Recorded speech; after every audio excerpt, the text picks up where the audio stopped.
Bab 1101. Gelembung busa. Ketika wajah Gita bersandar di dadanya, dia bisa mendengar suara detak jantungnya yang sangat kencang. Gita saat itu menyadari ada sesuatu yang tidak beres. Seharusnya Gita menolak pelukan laki-laki ini, bukan karena membencinya, tetapi dia tidak ingin mendapatkan perhatian laki-laki ini di saat seperti ini. Gita terhanyut dalam pelukannya. Karena pelukannya terasa sangat hangat. Sebuah pelukan yang selalu dimimpikannya setiap kali dia terlelap, pelukan yang selalu hanya muncul di dalam mimpinya sekarang telah menjadi kenyataan. Sayang sekali, kenyataan ini terasa seperti hayalan. Bagi Gita, sekarang terasa seperti gelembung busa, dengan satu sentuhan ringan hilanglah semua.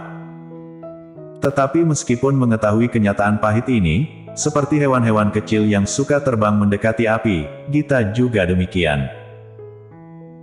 Setelah melihat dokter, selain luka di wajahnya, kaki Gita juga ternyata terluka. Saat lengan kakinya digulung, lutut dan betisnya ada banyak sekali luka lebam. Dokter menekan bagian tersebut perlahan-lahan. Gita kesakitan sampai keringat dingin berkucuran. Dia menarik nafas dalam.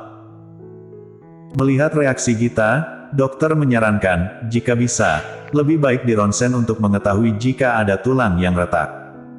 Ronsen? Bukankah sangat merepotkan? Tidak perlu, aku. Di mana melakukan ronsen? Andri Han memotong perkataannya, bertanya lokasi tempat ronsen setelah itu menggendong Gita, membawanya ke tempat tersebut.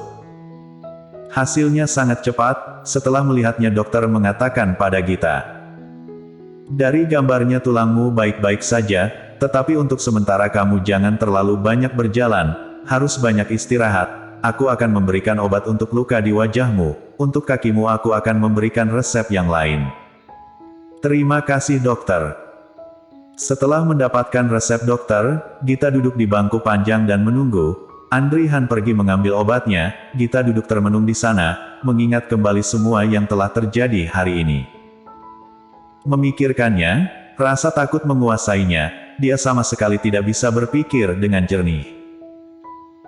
Kejadian di ruang VIP membuat hatinya benar-benar sangat ketakutan. Gita menggelengkan kepalanya, dia menjulurkan tangannya hendak menopang pipinya, tidak sengaja malah mengenai bagian lebam di sana. Rasa sakitnya membuat Gita menarik nafas. Pas di saat itu Andri Han sudah kembali, duduk di sebelahnya. Dia tidak mengatakan apapun, tetapi di hadapan Gita laki-laki itu membuka bungkus obat, mengambil salah satu salap membukanya, selanjutnya mengambil sedikit salap dan mengoleskannya di wajah Gita. Gita mundur, di dalam matanya terlihat keraguan. Dikasih obat.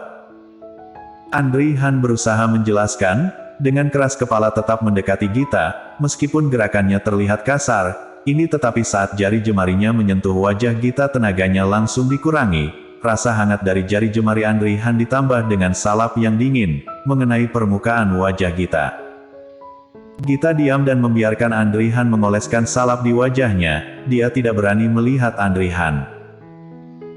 Ketika Andri Han sudah selesai, dan menutup salapnya, laki-laki itu berpesan, oleskan sehari 2 kali, pagi dan malam, jika rasa sakitnya tidak tertahankan, kamu boleh menambah dosis penggunaannya 1 kali. Nanti ketika mencuci wajah kamu jangan terlalu kasar, jangan membuat lukanya tambah parah. Gita mengangguk. Luka di kakimu. Andri Han mengambil obat yang lain, dia lantas berjongkok di depan Gita, bersiap-siap membantu Gita membuka sepatunya. Tidak usah. Gita segera menghentikannya, aku bisa melakukannya sendiri. Tangannya masih bisa digunakan, dia bisa mengoleskan obat sendiri ke kakinya. Andri Han ini meskipun biasanya terlihat sangat tenang, dan sangat dingin, kelihatan tidak tertarik pada apapun, tetapi saat dia memutuskan untuk melakukan sesuatu laki-laki ini sangat teguh pada pendiriannya, contohnya seperti sekarang, dia ingin membantu Gita mengoleskan obat ke lukanya. Meskipun Gita dari tadi terus menolaknya, laki-laki itu tetap membantu Gita menggulung lengan celananya, setelah melihat luka lebam di kaki mulus itu, matanya seperti meringis. Tetapi sekejap kemudian, Andri Han sudah mengoleskan obatnya ke luka Gita, mungkin karena sakit, Gita gemetar, tangannya langsung memegang erat bajunya. Andri Han mengangkat wajahnya memperhatikan Gita. Sakit sekali ya? Gita kemudian menggeleng, tidak sakit. Andri Han merapatkan bibirnya, tatapan yang terlihat sangat tidak berdaya ketika melihat Gita. Padahal Gita gemetar karena sakit, tetapi masih bersikeras mengatakan tidak sakit. Untung saja Andri Han mengejarnya, jika tidak, mungkin saja Gita akan menyembunyikan semua ini. Sebentar lagi, kamu sabar sebentar ya.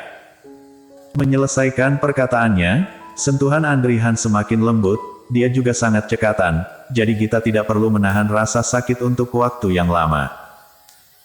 Ketika dia mengoleskan obat Andri Han sangat lembut, dia juga terlihat sangat serius, membuat orang-orang yang melihatnya tentu akan mengira kalau dia sedang mengoleskan obat pada wanita yang dicintainya. Wanita yang dicintainya.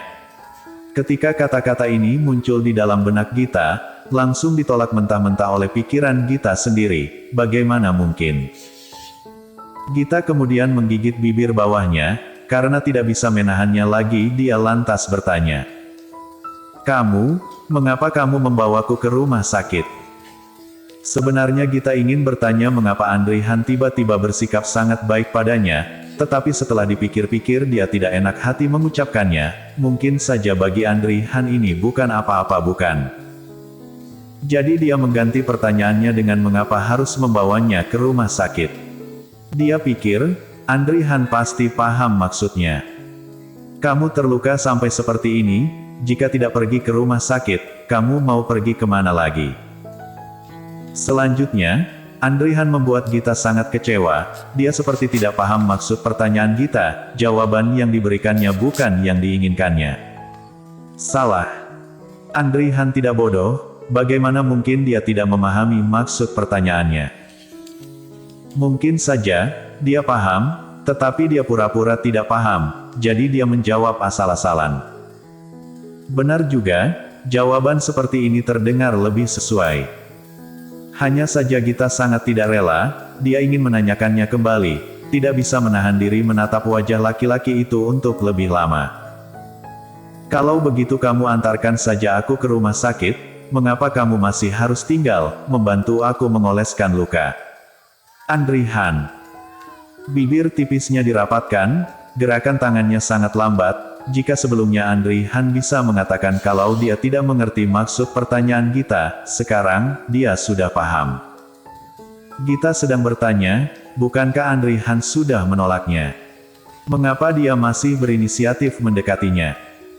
Jika dia tidak salah mengartikannya, seharusnya ini adalah maksud pertanyaannya. Melihat Andri Han tidak menjawabnya, Gita memikirkan kemungkinan yang lain. Andri Han seperti biasa menganggap Gita sangat kasihan, sama seperti dulu ketika dia berada di luar negeri. Setiap kali dia terluka, laki-laki yang ada di hadapannya ini pasti akan melunak. Sebelumnya saat menyadari kenyataan ini Gita akan sangat senang karenanya, tetapi sekarang memikirkan hal tersebut rasanya lucu sekali. Sebenarnya apa yang dulu membuatnya merasa senang? Melihat bibir Andri Han yang akan bergerak, seperti hendak mengatakan sesuatu, Gita terlebih dahulu berbicara, kamu tidak perlu mengatakannya lagi, aku sudah tahu alasannya mengapa. Andri Han. Gita tahu mengapa. Andri Han mengecilkan matanya, memperhatikan wanita itu sekalian menutup obatnya, setelah itu membantu Gita merapikan kembali celananya. Melihat hal tersebut, Gita mengambil obat dari tangan Andri Han, tersenyum. Hari ini terima kasih ya, berapa semuanya? Andri Han tidak menjawabnya, Gita berdehem, aku tahu kamu memiliki uang, tetapi ini adalah biaya yang harus kubayar karena aku terluka, membawaku ke rumah sakit sudah sangat merepotkan dirimu, jika kamu lagi yang membayar tagihannya akan sangat keterlaluan. Bersambung.